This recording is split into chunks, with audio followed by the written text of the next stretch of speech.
last question of the test. Yes. So let's talk about enthymemes.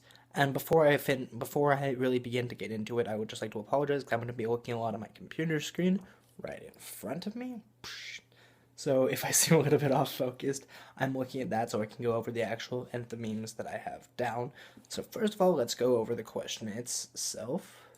Find five enthymemes in this article, state the enthymeme, explain the complete argument, and was the use of the enthymeme effective. So this specific article talks about Iran, more specifically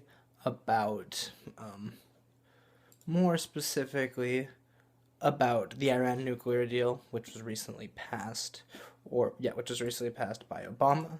So our very first enthymeme here is trusting Iran is a gamble. No one should forget the past. It has been deceptive and its nuclear activities. Just last month, the Director General of IAEA complained that Iran had answered only one of a dozen inquiries about the possible military dimension of its nuclear program. Given Iran's past evasions, it is important that there be a robust monitoring and verification system, and the preliminary agreement is encouraging in that respect. So I think that there needs to be something there about, because this article is in support of the framework to go into framework for the Iran nuclear deal. I think there needs to be something there more specifically about how we're going to do this. It is important there to be a robust monitoring and verification system, and the preliminary agreement is encouraging in that respect. In addition, we will do this to monitor that Iran is doing all of these things.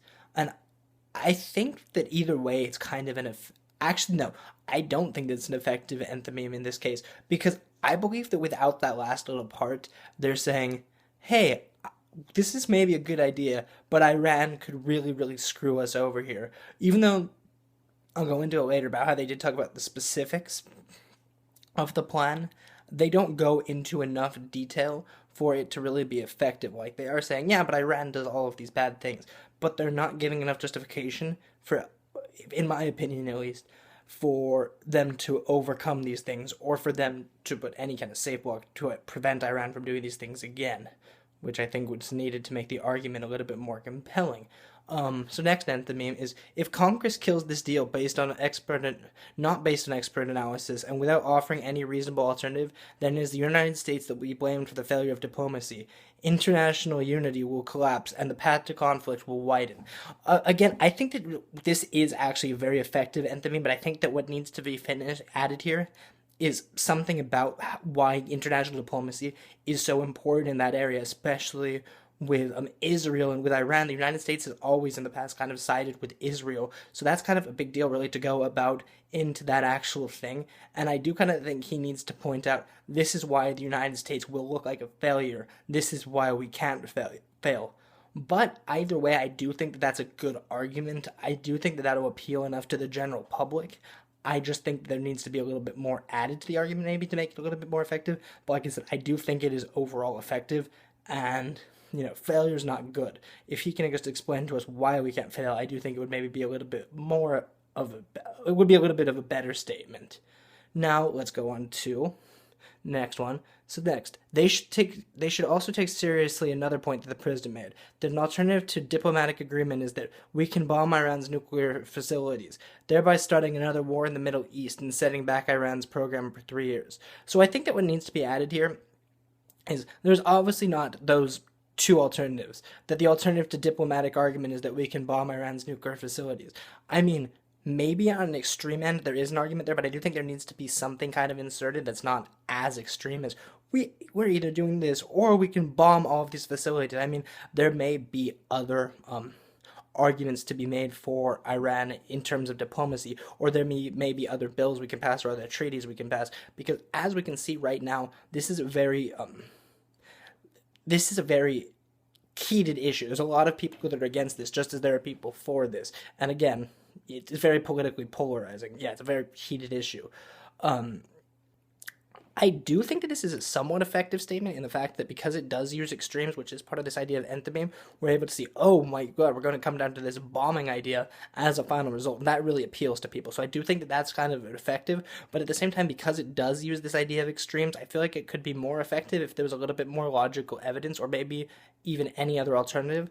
But considering this is an opinion piece, and considering that they use that quote in the specific context of this is what happens when we can't pass it, especially to go with my last anthem about the Republicans, this quote does work when read in the context of the article, and I do think can be quite beneficial in terms of an anthem. Like I said, there could be more there to elaborate the overall argument and to give it a bigger warrant, essentially.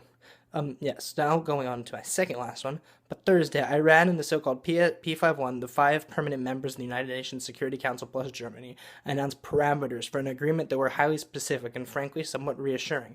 At a minimum, they justified the continued negotiations with the aim of producing a final compact by the end of June. In the meantime, Congress should refrain from aggressive actions that could undermine the delicate process. So the first thing that needs to come in here is really what the specific things what the specific parameters were, because when I watched the news about the topic, it seemed like some people weren't exactly sure what the entire idea dealt with, what the entire regulation dealt with. While there were certain universal things agreed on in terms of the regulation, not everything had been decided yet, and I think that's a lot of the reason why Congress needs to come in here. Sorry, I think that's one of the reasons why this article and Obama really in this thing needs to go more specifically on what exactly the deal does. They're saying it's specific, but they need to talk about even broadly what the specifics are. But if there are certain specific things that are presented, when they're able to do this, they're able to make a more complete argument. Like, hey, we're saying that Iran is going to have no access to these things that enrich soil with uranium. Or enriched uranium. We're essentially going to say that, that's a specific thing they can add into the argument as a specific example that'll make it a little bit more compelling. I don't necessarily think that this is a specific, or I don't necessarily think that this is an effective argument, and the reason I don't think this necessarily is, again, it's not quite specific enough. It goes in and says that there are these specific things without saying what they are. I realize that there's been a lot bigger stuff written about this, but considering this is an opinion piece, it would have been more reassuring to say exactly what those things are. As in another point, it says this at the least is going to continue what we have now. But what we have now, a lot of people argue, is bad in the Middle East. There's a lot of tension. Also, part of the issue with this is Congress, and it doesn't specifically say that, it doesn't give reasons why Congress shouldn't support it. It just says, in the meantime, Congress should refrain from aggressive actions that could undermine the delicate process. But it doesn't say why. When there's not specifics, there needs to be more reasons why here. And let's look at the very last one, my last one here.